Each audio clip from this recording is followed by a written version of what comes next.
Hi guys, this is the first time I'm doing this, so please do bear with me. I'm gonna make some mistakes. I'm gonna, sound like a fool and amateur at times, but you know, it's my first time, so please do forgive me. I just want to say a quick thank you to the small amount of support that I get. I'm not very popular at all, but I do get some support, and it's very small, but I appreciate your support. It means a lot to me. Thank you for watching my videos, and I hope you continue to support me. Um, a quick note to the to the note you're seeing on the screen right now. I just want to talk about that quickly. There's a lot of people on YouTube who are basically hoaxers, and they try and pass themselves off as legitimate UFO researchers, and all they're after is more subscribers, more views, and a quick payday. And they post all these fake or footage that is not really what they claim it to be. For example, you have a lot of UFO videos, a lot of anomaly videos of Mars, the Moon, and so on, and it's all perfectly explainable. But these people, they know it. They fully know what they are posting is either fake or something else, but they will intentionally try and mislead you just for that extra view, for that extra subscriber, the extra like, and that big payday at the end of the month. So the purpose of this video is to enlighten you and to educate you, because not everybody is intelligent enough to know what they are seeing, because they just don't have the knowledge to decipher what's on the screen. So please do enjoy this video, and hopefully you'll learn something at the end of it. Thank you. So the Black Knight UFO, it's basically a folklore that's been going around for a long time, and I say folklore because that's what it is really. It's just a myth. It's nothing more, a telltale story.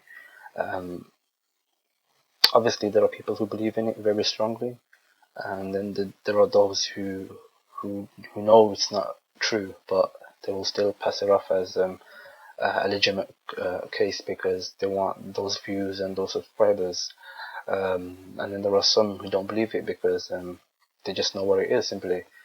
But today we'll have a look at the arguments for and against, and I'll try and convince you as to what the subject really is, and at the end of it you can choose, what to believe yourself.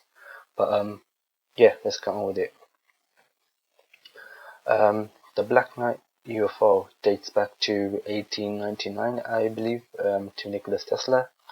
The reason why is because in 1899 in Colorado, Nikola Tesla was in his laboratory, and he received some radio signals that he thought was from out of space, and he thought these signals were intelligent. He confirmed this in an interview in 1901 with Collier's Weekly. But unfortunately for Tesla, this was later proved to be nothing more than pulsars. I believe it was 1968 when scientists discovered this, and Tesla obviously did not know this because this discovery was made after Tesla's time. So during Tesla's time, what he knew with the knowledge he had, that was the best way he could explain it. But today we know that these are pulsars, and pulsars are basically radio signals from giant deep space sources. So yeah, there goes Nikola Tesla and his connection to the Black Knight. But the funny thing is, you see, at the time when Nikola Tesla discovered this, neither did Nikola Tesla or anybody associate this with the Black Knight satellite. The name Black Knight satellite, it actually originates from the UK. They were sending rockets into space. It wasn't a manned mission. It was just I believe rockets they were sending there. I'm not entirely sure. I can't remember correctly. Forgive me on that. But it was the UK who was sending rockets up there, and it was called the Black Knight. 0 hour at Woomera, South Australia. Black Knight, Britain's first space rocket, had its cables released and was all set for the takeoff. The Australian Ministry of Supply cooperated with the mother country in the venture. The cost up to this stage between £4 and £5 million. The checkered history of space rockets posed the question to all present, would the attempt succeed? A few seconds later, Black Knight was airborne. It was a triumph for all concerned. The research rocket went 300 miles up, and the nose cone was recovered about 50 miles away at the expected spot. It was a brilliant beginning of the Commonwealth campaign for the exploration of space. So I'm not really sure how the Black Knight name came to be associated with this object, but Nikola Tesla himself, nor did any other scientist of that time, ever associate Nikola Tesla's claims to the Black Knight UFO. So moving on to the next source that people use as evidence is in 1960 there was some news reports that said the U.S. Navy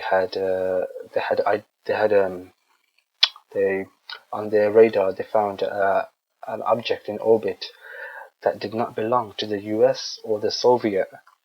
Now this made headlines, and there was a newspaper report the next day saying, there's a satellite in space that's not ours, blah blah blah, etc. But it was later confirmed by the Air Force that it was basically casings off of an earlier discovery project by NASA. There was even an article in 1960 by The Time, but it was never front page news, obviously, no one's interested in that. But I'll give you a link in the bottom of it so you can click on it and read it for yourself. I think you need to subscribe to them to read it all, but the gist of it's there so you can read it. And then you have the most famous case, which is from I believe it's the Space Shuttle Endeavour, or better known as STS-88, which was in 1998, I believe. And what happened was basically there was a lot of photos taken, and there was a strange object there. A lot of photos of this object in space that the UFO community quickly associated to the Black Knight satellite. And everybody just was like, oh, this is the Black Knight satellite, yeah, we finally got proof, look at it, look at this object, look at the lighting, blah blah blah. And it came back and it made waves, and to this very day these pictures are used to support the claim of the Black Knight satellite's existence. And before I tell you what that object really is, which I believe most of us, who have researched this already know what it is, I just want to show some footage from NASA, and then I'll answer the question.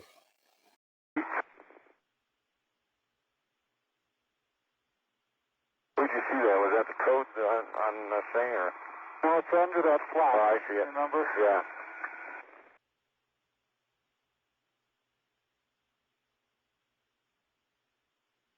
Oh, yeah, that's right. You gotta invert these things to make them.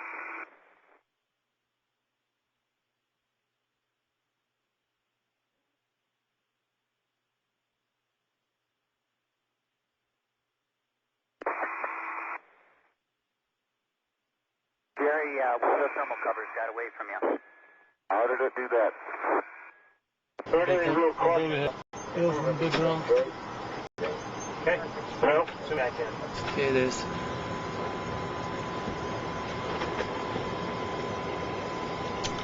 another zoom on this camera. In order to get it, you have to swing the arm 180 degrees. There, you can't reach it. A little bit too far. Let's see what it does later. It actually, Can you see it? yeah, it goes forward. It means that it will go up. Yeah. So it could be close to them in some time. It comes back and go up. So, as you saw in those clips, all the Black Knight satellite really is a thermal blanket that escaped from the astronauts. It was accidentally dropped, and the reason why it looks different in different pictures is because of the lighting, and it was rotating, so the lighting was refracted in different positions in different directions. So at some point it looked shiny, some point it looked darker. There was like, you see those little orbs on the edges, it's just the light refraction. And if you look at the images that I'm posting right now, you can see that they match the thermal blankets. They match the images that we have seen from NASA of this supposed satellite, this supposed Black Knight satellite. They match the edges, the flaps, the proportions, everything. They match. It's just an unfortunate misidentification of an object that people have associated to this UFO, which is not a UFO. It's identified as a thermal blanket. Thank you for watching, and please do forgive me for my mistakes if I made a mistake or if anything wasn't to your liking. It's my first time doing something like this, so I appreciate your support. I appreciate your feedback and your negativity, everything. Thank you for watching. Have a safe day.